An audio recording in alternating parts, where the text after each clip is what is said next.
Exams பக்கத்துல வந்துருச்சா? இன்னும் 10, 15 டேஸ் தான் இருக்கா? இன்னும் நிறைய சப்ஜெக்ட் படிக்க வேண்டியது இருக்கா? சிலபஸ் கம்ப்ளீட் பண்ணவே முடியலையா? இது டைம் பத்தவே மாட்டேங்குதா? இந்த மாதிரி நிறைய எக்ஸாம் டென்ஷனோட இருக்கீங்களா? இந்த வீடியோவில் எப்படி எக்ஸாம் ஸ்ட்ரெஸ்ஸை அவாய்ட் பண்ணுறது அப்படின்றத பற்றி தான் நம்ம டிஸ்கஸ் பண்ண போகிறோம். இந்த வீடியோவில் நிறைய ஸ்டெப்ஸ் அண்ட் ரிலாக்ஸேஷன் டெக்னிக்ஸை பற்றி நம்ம டிஸ்கஸ் பண்ணலாம். ஸோ வீடியோவை ஸ்கிப் பண்ணாமல் பாருங்கள். அதுக்கு முன்னாடி நம்ம சேனலை சப்ஸ்கிரைப் பண்ணல அப்படின்னா கண்டிப்பாக சப்ஸ்கிரைப் பண்ணிக்கோங்க. So I'm doctor Haritha, consultant psychiatrist.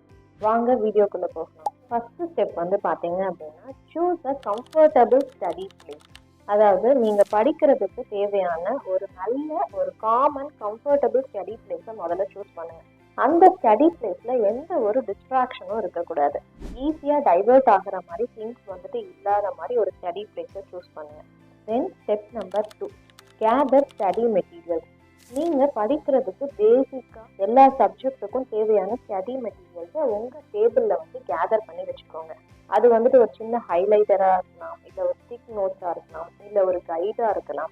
ஏன் அப்படின்னு பார்த்தீங்க அப்படின்னா, நீங்கள் வந்து ஒரு ஃபுல் ஃப்ளெட்ஜாக கான்சென்ட்ரேட்டடாக படிச்சுட்டு இருக்கும்போது திடீர்னு ஒரு ஹைலைட்டருக்காக எந்திரிச்சு போனோம் அப்படின்னா நம்மளுக்கு அந்த கான்சென்ட்ரேஷன் வந்து டைவர்ட் ஆயிரும். ஸோ நம்ம வெளியில் எந்திரிச்சு போயிட்டு திருப்பி வந்து உட்காந்து படிக்கும்போது அந்த கான்சென்ட்ரேஷன் வரதுக்கே இட் டேக்ஸ் நியர்லி வந்துட்டு ஒரு ½ மேலாயிரும். ஸோ இதெல்லாம் நம்ம அவாய்ட் பண்ணுறதுக்காக தான் முன்னாடியே ஸ்டடி மெட்டீரியல்ஸை வந்து நம்ம கேதர் பண்ணி வச்சுருக்கோம். ஸ்டெப் 3, நம்ம படிக்க ஆரம்பிக்கிறதுக்கு முன்னாடி நம்ம வந்து எப்படி படிக்க போகிறோம் அப்படின்னு சொல்லிட்டு ஒரு ஷெட்யூல் வந்துட்டு நம்ம போடணும். ஷெட்யூல் வந்து போடுறதுக்கு மினிமம் ½ to 45 minutes தான் ஆகும். பட் அதுக்கு நம்ம சோம்பேறித்தனப்பட்டுட்டு ஏனோ தானோ படித்தோம் அப்படின்னா நம்ம எதிர்பார்க்குற சக்ஸஸ் வந்து நம்மளுக்கு கிடைக்காது. ஸோ நமக்கு ஏற்ற மாதிரி ஒரு ரியாலிஸ்டிக் ஃப்ளெக்சிபிளான ஒரு டைம் டேபிளை போட்டு வச்சு அதை ஃபாலோ பண்ணோம் அப்படின்னா கண்டிப்பாக நம்மளுக்கு வந்து சக்ஸஸ் வந்துட்டு கிடைக்கும்.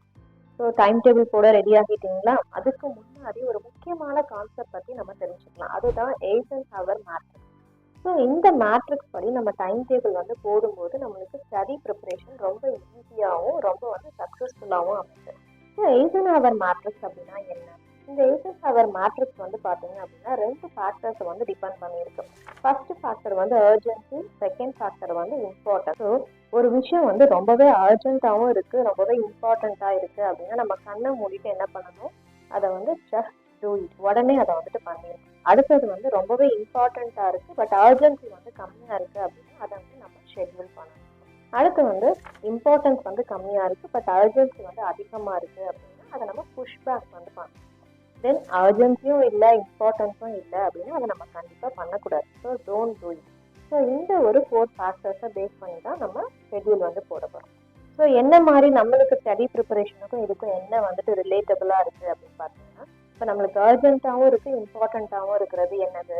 முக்கியமான லாஸ்ட் 5 இயர்ஸ் ரிப்பீட்டட் கொஸ்டின், தென் கீ டெஃபினிஷன், தென் கீ ஃபார்முலா.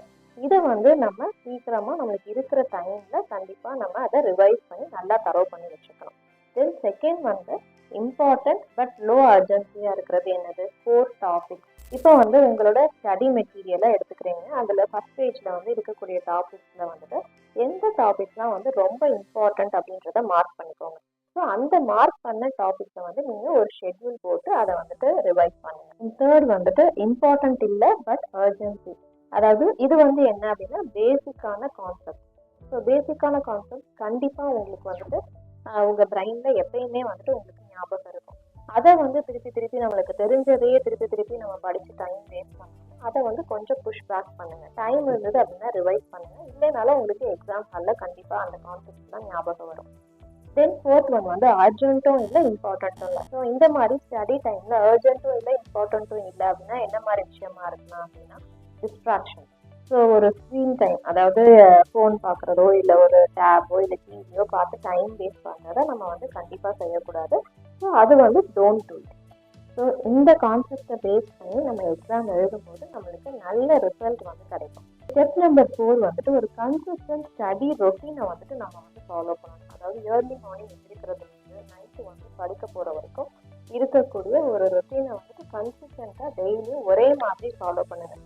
ஸோ அந்த மாதிரி ஃபாலோ பண்ணும்போது நம்மளுடைய பிரெயின் வந்து அதுக்கேற்ற மாதிரி ப்ராக்டிஸ் ஆகிடும். ஸோ 5 o'clock எந்திரிக்கிறோம், ஃப்ரெஷ்அப் ஆகிறோம், அதுக்கப்புறம் ஒரு ஸ்டடி டைம் பண்ணுறோம், அதுக்கப்புறம் பிரேக் எடுக்கிறோம். ஸோ இந்த மாதிரி நீங்கள் வந்து கரெக்டாக ஒரு ஷெட்யூல் வந்துட்டு ஃபாலோ பண்ணணும். Step number 5, take regular short breaks. நீங்கள் படிக்கும்போது மேக்ஸிமமாக ஒருத்தவங்கனால 45 மினிட்ஸ் தான் ஃபுல் கான்சன்ட்ரேஷனோட படிக்க முடியும். ஸோ அதுக்கப்புறம் ஒரு 10 to 15 மினிட்ஸ் வந்து ஒரு ஷார்ட் பிரேக் வந்து எடுத்துக்கோங்க. அந்த ஷார்ட் பிரேக் அப்போ நிறைய வந்துட்டு தண்ணி குடிங்க, வாக் போயிட்டு வரலாம், இல்லை அப்படின்னா ஒரு மியூசிக் கேட்கலாம், இல்லை ஒரு ரிலாக்ஸேஷன் எக்ஸசைஸ் கூட பண்ணலாம். இந்த மாதிரி பண்ணும்போது பிரைன் வந்துட்டு ஃப்ரெஷ்ஷாக இருக்கும், நிறைய டாபிக்ஸை வந்து ஈஸியாக கிராஸ் பண்ண முடியும். Eat healthy food. நல்லா படிக்கும் போது ஹெல்த்தியான ஃபுட்ஸ் வந்து எடுத்துக்கணும். ஸோ என்ன மாதிரியான ஃபுட்ஸ் வந்துட்டு இந்த ஸ்டடி டைமில் நம்ம எடுத்துக்கலாம் அப்படின்னு சொல்லி நான் டிஸ்கிரிப்ஷனில் கொடுத்துருக்கேன், கண்டிப்பாக செக் பண்ணி பாருங்க. Then stay hydrated. நம்ம வாட்டர் லெவல் வந்து நம்ம பாடியில் கண்டிப்பாக இந்த டைமில் ரொம்பவே வந்துட்டு இன்க்ரீஸாக இருக்கும். இந்த மாதிரி இன்க்ரீஸாக இருந்தது அப்படின்னா நம்மளால நல்லா கான்சென்ட்ரேட் பண்ணி படிக்க முடியும். இல்லாட்டி ஹைப்போ டென்ஷன், கிட்னஸ் இந்த மாதிரி இஷ்யூஸ்லாம் வரும். அதெல்லாம் நம்ம கண்டிப்பாக அவாய்ட் பண்ணணும். டெய்லி 4 liters ஆஃப் வாட்டர் வந்து எடுத்துக்கணும். Avoid junk food. இது வந்து ரொம்பவே முக்கியமான வந்துட்டு ஒரு ஸ்டெப். நம்ம வெளியில் ஃபுட்டு வாங்கி சாப்பிட்றதுனால நம்மளுக்கு ஃபுட் பாய்சனிங், ஸ்டொமக் அப்செட் இந்த மாதிரி அதர் ஹெல்த் இஷ்யூஸ் வரும். ஸோ அதனால நம்மளுடைய ஹெல்த்தும் அஃபெக்ட் ஆகும், நம்மளுடைய ஸ்டடி டைமும் வந்துட்டு வேஸ்ட் ஆகும். ஸோ இதில் வந்து ரொம்பவே கவனமாக இருக்கேன். தென் நெக்ஸ்ட் ஸ்டெப் வந்து பார்த்தீங்க அப்படின்னா good quality of sleep.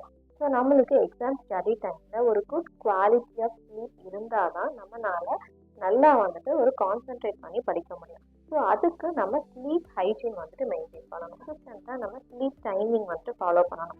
So இன்றைக்கி 10 o'clock தூங்குறோம் அப்படின்னா நெக்ஸ்ட் டைமும் 10 o'clock தூங்கணும். ஸோ இந்த மாதிரி நம்ம கண்டினியூ பண்ணிகிட்டே இருக்கும்போது நம்மளுடைய பிரெயினும் வந்து அந்த டைமுக்கு வந்து ப்ராக்டிஸ் ஆகிடும். ஸோ அதை வந்து கண்டிப்பாக ஃபாலோ பண்ணணும். தென் செகண்ட் ஸ்டெப் வந்து பார்த்தீங்கன்னா ஸ்டிமுலன்ஸ் லைக் காஃபி, டீ வந்து கண்டிப்பாக 2 hours பிஃபோர் ஸ்லீப்பே வந்து நம்ம ஸ்டாப் பண்ணிடணும். தென் தேர்ட் ஸ்டெப் வந்து பார்த்தீங்க அப்படின்னா பெட்டை வந்து படுக்கிறதுக்கு மட்டும்தான் யூஸ் பண்ணணும். அதை விட்டுட்டு அங்கேயே வந்து படிக்கிறது, அங்கேயே சாப்பிட்றது இந்த மாதிரி விஷயங்களை வந்து நம்ம கண்டிப்பாக அவாய்ட் பண்ணணும். அதே மாதிரி முக்கியமாக நம்மளுடைய ஸ்க்ரீன்ஸ், அதாவது டிவி, ஐபேட் இது எல்லாமே 1 hour பிஃபோர் ஸ்லீப்பே வந்து நம்ம ஸ்டாப் பண்ணிடணும். இந்த மாதிரி நம்ம ஸ்லீப் ஹைஜீனை வந்து மெயின்டைன் பண்ணும்போது நம்மளுடைய ஸ்லீப் வந்துட்டு நல்லாவே இருக்கும். எந்த ஒரு ஸ்லீப் டிஸ்டர்பன்ஸஸும் எக்ஸாம் டைம் வந்துட்டு இருக்காது. ஸோ நம்ம பிரெயினுக்கு எந்த அளவுக்கு ரெஸ்ட் கொடுக்குறோமோ அந்த அளவுக்கு பிரெயின் வந்து நெக்ஸ்ட் டே வந்து ரொம்பவே ரெஃப்ரெஷ்டாக நிறைய டாபிக்ஸ் வந்து நம்மளால வந்து கிராஸ் பண்ண முடியும். நெக்ஸ்ட் ஸ்டெப் வந்து பார்த்தீங்க அப்படின்னா ஃபைனலாக அந்த டேவோட எண்ட்ல இன்னைக்கு நீங்கள் மார்னிங் வந்து என்ன படிச்சிருக்கீங்க அப்படின்றத கண்டிப்பாக ரீகால் பண்ணி பாருங்கள். ஒரு டீட்டெயில் அப்படின்னா அதோட ஹெட்டிங்ஸை வந்துட்டு பார்க்கலாம். இப்போ ஷார்ட் ஆன்சர் அப்படின்னா அதில் இருக்கக்கூடிய கீ ஃபார்முலாஸ் இல்லை கீ பாயிண்ட்ஸை வந்துட்டு நம்ம ரிவைஸ் பண்ணலாம். ஸோ அந்த மாதிரி ரீகால் பண்ணுறது உங்களுக்கு ரொம்பவே வந்துட்டு ஹெல்ப் பண்ணும். ரீகால் பண்ணுறதுக்கு மினிமம் ஒரு 45 minutes to 1 hour தான் ஆகும். ஸோ அதுக்கு சோம்பேறித்தனப்பட்டுட்டு நம்ம பண்ணலை அப்படின்னா நம்ம எக்ஸாம் ஹாலுக்குள்ளே போனோடனே எனக்கு மறக்குது, அதுக்கு முன்னாடி நான் நல்லா படிச்சு கொஸ்டின் ஆனால் எக்ஸாமுக்கு போனோடனே எனக்கு மறந்துடுது அப்படின்னு நம்ம சொல்கிறதுக்குலாம் ரீசன் வந்து பார்த்தீங்க அப்படின்னா இந்த மாதிரி ரீகால் பண்ணாமல் எக்ஸாமை அட்டன் பண்ணுறது தான். ஸோ நீங்கள் வந்து டெய்லி படிக்கிறத கண்டிப்பாக வந்துட்டு ரீகால் பண்ணுங்க. அதே மாதிரி அந்த வீக்கெண்டில் என்ன படிச்சிருக்கீங்களோ அதை வந்து ஒரு டைம் வந்துட்டு பார்க்கணும். ஸோ அந்த மாதிரி பண்ணும்போது தான் நம்ம படிச்சிருக்கிறது எல்லாமே ஷார்ட் டேர்ம் மெமரியில் தான் இப்போ சேவ் ஆகும். அதை வந்து லாங் டேர்ம் மெமரியில் போய் சேவ் பண்ணணும் அப்படின்னா அதுக்கு முக்கியமான ப்ராசஸ் வந்து பார்த்தீங்கன்னா இந்த ரீகால். ஸோ ரீகால் பண்ண கண்டிப்பாக மறந்துடாதீங்க. நெகட்டிவ் தாட்ஸ் இல்லாமல் ரொம்பவே வந்துட்டு நெகட்டிவாக ஃபீல் பண்ணுறது, இல்லை வந்து நான் படிச்சிருந்தாலே என்னால் போய் எக்ஸாம் அட்டன் பண்ண முடியாது, நான் படித்த கொஸ்டின்ஸ் வந்துட்டு எக்ஸாமில் வரலைன்னா என்ன பண்ணுறது, இல்லை எக்ஸாம் ஹாலுக்குள்ள போனாலே எனக்கு ரொம்ப டென்ஷனாக நான் எக்ஸாமில் எழுதாமல் இருக்கேன்னா என்ன பண்ணுறது. ஸோ இந்த மாதிரி நடக்காத விஷயங்களை நினச்சிக்கிட்டே இருந்தோம் அப்படின்னா நம்மளால எக்ஸாம் வந்துட்டு சரியாக அட்டன் பண்ணவே முடியாது. ஸ்டடி ப்ரிப்பரேஷன் டைமில் வந்து நம்ம ரொம்ப பாசிட்டிவிட்டியாக இருக்கணும். என்னால் கண்டிப்பாக எக்ஸாம் அட்டன் பண்ண முடியும், நான் நினச்ச கொஸ்டின்ஸ் தான் கண்டிப்பாக வரும், அப்படியே வரலைனாலும் என்னால் சமாளிக்க முடியும், எக்ஸாம் ஹாலுக்குள்ளே போய் நான் தைரியமாக எல்லா கொஸ்டின்ஸும் என்னால் அட்டன் பண்ண முடியும். இந்த மாதிரி எப்பவுமே ஒரு பாசிட்டிவிட்டியோடு இருங்க, கண்டிப்பாக நல்ல மார்க்ஸ் வந்துட்டு வரும். ஸோ அடுத்து வந்து நம்ம பார்க்க போகிறது வந்து என்ன அப்படின்னு பார்த்தீங்கன்னா ரிலாக்ஸேஷன் டெக்னிக். சிலர் வந்துட்டு எக்ஸாமுனாலே ரொம்ப பயப்படுறது, ரொம்ப ஸ்ட்ரெஸ் ஆகுறது, கை கால்லாம் நடுங்கிறது, பயங்கரமாக ஸ்வெட்டிங் இருக்கிறது, பால்பிட்டேஷன்ஸ் இருக்கிறது, சரியாக படிக்க முடியாமல் இருக்கிறது, இந்த மாதிரிலாம் இருந்தீங்க அப்படின்னா உங்களுக்கு வந்து இந்த ரிலாக்ஸேஷன் டெக்னிக்ஸ் வந்துட்டு ரொம்பவே வந்துட்டு யூஸ்ஃபுல்லாக இருக்கும். நம்ம பண்ணும்போது உங்களுக்கு வந்து ஒரு இமீடியட் ஸ்ட்ரெஸ் ரிலீஃப் வந்து கிடைக்கும். ஸோ இதெல்லாம் என்ன அப்படின்னு சொல்லி நம்ம இந்த டீட்டெயிலாக பார்க்க போகிறோம். ஸோ ஃபஸ்ட்டு ஸ்டெப் வந்து பார்த்தீங்க அப்படின்னா ப்ரீத்திங் எக்ஸசைஸ் 4-7-8 டெக்னிக் அப்படின்னு சொல்கிறோம். தென் செகண்ட் ஒன் வந்து progressive muscle relaxation. Then third one வந்து mindfulness. So first one breathing exercise 4-7-8 technique. இந்த சிம்பிளான ப்ரீத்திங் எக்ஸசைஸ்க்கு பேர் 4-7-8 டெக்னிக் அப்படின்னு சொல்கிறோம். ஸோ இது எப்படி பண்ணணும்னு பார்த்தீங்கன்னா 4 seconds டீப்பாக இன்ஹேல் பண்ணுறீங்க, தென் ஃபாலோட் பை 7 செகண்ட்ஸ் உங்கள் பிரெத்தை வந்து நல்லா ஹோல்ட் பண்ணி வச்சுக்கிறீங்க. தென் 8 செகண்ட்ஸ் டீப்பாக எக்ஸ்ஹேல் பண்ணுறீங்க. ஸோ எக்ஸ்ஹேல் பண்ணுறது இன்ஹேல் பண்ணுறதை விட டபுள் டைம்ஸ் வந்துட்டு இன்க்ரீஸ்டாக இருக்குது. ஸோ இந்த மாதிரி பண்ணுறனால நம்ம பாடியில் இருக்கக்கூடிய கார்டிசோல் ஹார்மோன், அதாவது ஸ்ட்ரெஸ் ஹார்மோன் வந்து நல்லா ரெடியூஸ் ஆகுது. Followed by immediate stress relief வந்து உங்களுக்கு கிடைக்குது. Then step number 2 progressive muscle relaxation. இதை தான் நம்ம படிப்படியான தசை தளர்வு பயிற்சி அப்படின்னு சொல்கிறோம். இது நம்ம ஸ்ட்ரெஸ்ஃபுல்லாக இருக்கும்போது நம்ம பண்ணணும் அப்படின்னா நம்ம பாடி வந்து கம்ப்ளீட்டாக ரிலாக்ஸ்டாக ஃபீல் பண்ணுவோம். ஸோ இது நல்ல ஒரு ஸ்ட்ரெஸ் பர்ஸ்டராக உங்களுக்கு வந்துட்டு இருக்கும். இதை நம்ம சிட்டிங் பொசிஷன்லையும் பண்ணலாம், ஸ்லீப்பிங் பொசிஷன்லையும் பண்ணலாம். ஒரு காம் அண்ட் கம்ஃபர்டபுள் பிளேஸை நீங்கள் சூஸ் பண்ணி பண்ணணும். இது பண்ணுறதுக்கு முன்னாடி நல்லா டீப்பாக இன்ஹேல் பண்ணிவிட்டு 4 செகண்ட்ஸ் வந்து உங்கள் பிரெத்தை ஹோல்ட் பண்ணிவிட்டு டீப்பாக எக்ஸ்ஹேல் பண்ணணும். இந்த வீடியோவில் இருக்க மாதிரி நம்மளுடைய ஹேண்ட் மசில்ஸை நம்ம டைட்டன் பண்ணி கன்ஸ்ட்ரிக்ட் பண்ணி 10 செகண்ட்ஸ் வந்து ஹோல்ட் பண்ணிவிட்டு ஸ்லோவாக ரிலீஸ் பண்ணுறோம். இதே ப்ரொசீஜரை நம்மளுடைய எல்லா body parts, forehead, cheek, shoulders அந்த மாதிரி வந்துட்டு நம்ம ரிப்பீட் பண்ண போகிறோம். ஸோ இந்த மாதிரி நம்ம கம்ப்ளீட் பண்ணும்போது நம்மளுடைய பாடி வந்து கம்ப்ளீட் ரிலாக்ஸ்டாக வந்துட்டு நம்ம ஃபீல் பண்ணோம். தென் step number 3 mindfulness. Mindfulness breathing பற்றி தான் இப்போ நம்ம பார்க்க போகிறோம். ஒரு காமன் கம்ஃபர்டபுள் ஏரியாவை சூஸ் பண்ணிவிட்டு மெடிடேஷன் போஸ்டில் உட்காந்துட்டு 1 நிமிஷத்துக்கு முன்னாடி நடந்த பாஸ்ட் டைம் மறந்துடணும். இனிமேல் நடக்க போகிற ஃப்யூச்சர்ஸில் இருக்க போகிற எக்ஸாம் ரிசல்ட்ஸ், ஜாப் ஸ்ட்ரெஸ் இது எல்லாத்தையுமே டோட்டலாக மறந்துட்டு நம்ம ப்ரீத்திங்கில் மட்டுமே நம்ம ஃபுல் கான்சன்ட்ரேஷன் வந்து கொடுக்கணும். நம்ம எப்படி ப்ரீத் பண்ணுறோம், எப்படி இன்ஹேல் பண்ணுறோம், எப்படி எக்ஸ்ஹேல் பண்ணுறோம், நம்மளுடைய மூச்சு காற்று வந்து எந்த இடத்துல படுது, சின்னில் படுதா, செஸ்ட்டில் படுதா, அந்த அளவுக்கு அதை வந்து நம்ம நோட்டீஸ் பண்ணி இந்த மைண்ட்ஃபுல்னஸ் ப்ராக்டிஸை ஒரு 5 மினிட்ஸ் பண்ணும்போது நம்ம நல்லா வந்து ரிலாக்ஸ்டாக வந்து ஃபீல் பண்ணுவோம். ஸோ மைண்ட்ஃபுல்னஸ் ப்ராக்டிஸ் வந்துட்டு எல்லாத்துலேயுமே நம்ம பண்ணலாம். Mindfulness eating, mindfulness walking, mindfulness studying அந்த மாதிரி எக்ஸெட்ரா. ஸோ இந்த மாதிரி மைண்ட்ஃபுல்னஸ் ப்ராக்டிஸை நம்ம டே டு டே லைஃப்பில் பண்ணும்போது நம்ம நல்லா வந்து ஃபுல்லி கான்சன்ட்ரேட்டட் அண்ட் ரிலாக்ஸ்டாக வந்து நம்ம ஃபீல் பண்ணுவோம். Step number 4 simple yoga pranayama. இதை வந்துட்டு நம்ம பிரணவ் முத்ரா யூஸ் பண்ணி நம்ம வந்துட்டு பண்ணுறோம். Inhale through the left nostril and then exhale through the right nostril. Followed by inhale through the right nostril and exhale through the left nostril. Same procedure நம்ம 30 times வந்துட்டு repeat பண்ணுறோம். ஸோ இந்த மாதிரி நீங்கள் படிக்கிறதுக்கு முன்னாடியும் செய்யலாம், இல்லை நீங்கள் ஸ்ட்ரெஸ்ஃபுல்லாக ஃபீல் பண்ணாலும் நீங்கள் வந்துட்டு இந்த மாதிரி பண்ணலாம். ஸோ இந்த மாதிரி பண்ணீங்க அப்படின்னா you feel very much relaxed. So இப்போ இதை பற்றிலாம் வந்து நம்ம டீட்டெயிலாக டிஸ்கஸ் பண்ணோம். இதை வந்து நீங்கள் எப்போ வேணாலும் உங்கள் ரொட்டீனில் வந்துட்டு நீங்கள் அப்ளை பண்ணலாம். ஸோ ஒரு படிச்சுட்டு இருக்கும்போது ஸ்ட்ரெஸ்ஃபுல்லாக ஃபீல் பண்ணீங்கன்னா இந்த ப்ரீத்திங் எக்ஸசைஸ் பண்ணிங்கன்னா உடனே ஸ்ட்ரெஸ் ரிலீஃபாக இருக்கும்.